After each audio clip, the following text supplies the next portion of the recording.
A new report finds airlines are bouncing back, yet experts say the industry is really struggling to keep up. Staffing shortages are causing delays in flight cancellations. On top of that, the battle over mask requirements is still being waged, putting tremendous stress on flight attendants tasked with keeping everyone in line, and sometimes it's not that easy. Joining us now, Taylor Garland, spokesperson for the Association of Flight Attendants. Taylor, good to have you with us tonight.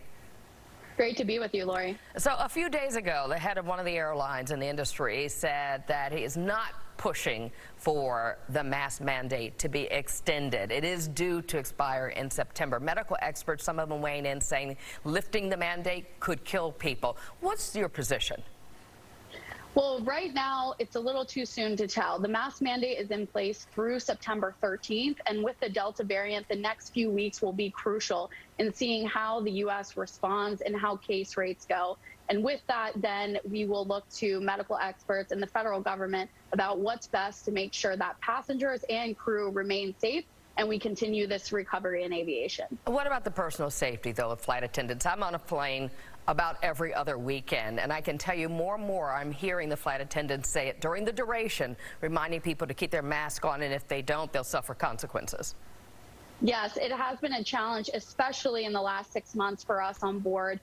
When you buy a ticket, you are told that you will have to wear a mask from the time you enter the airport to when you exit at your destination. And it's a constant battle with a certain group of passengers who just don't seem to want to comply. But what's more important is making sure that we end this pandemic, and the masks have been crucial, along with vaccines, in making sure that everyone stays safe and that this industry recovers. We're in a much better place, probably better than most people expected, than we were just even 6 months ago in January. I'm just curious, is it mandated that flight attendants have to be vaccinated? Because you know what's going on here now, at least in New York City, where it is more and more increasingly our mayor is asking that city workers be vaccinated.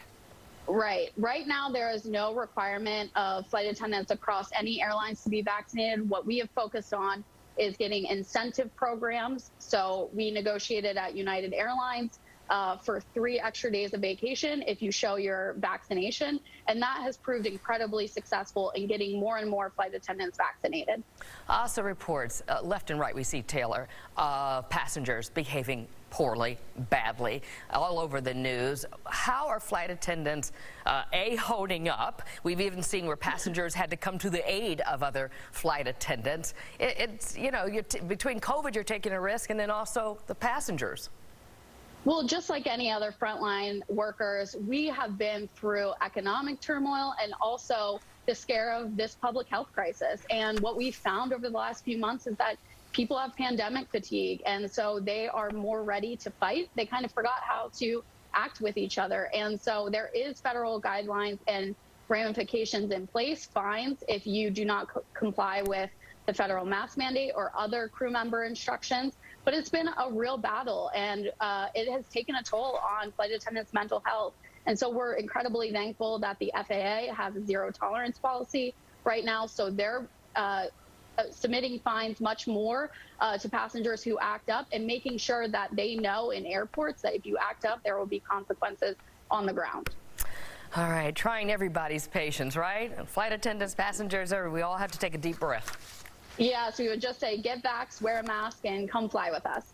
All right, Taylor Garland joining us. Thank you, Taylor.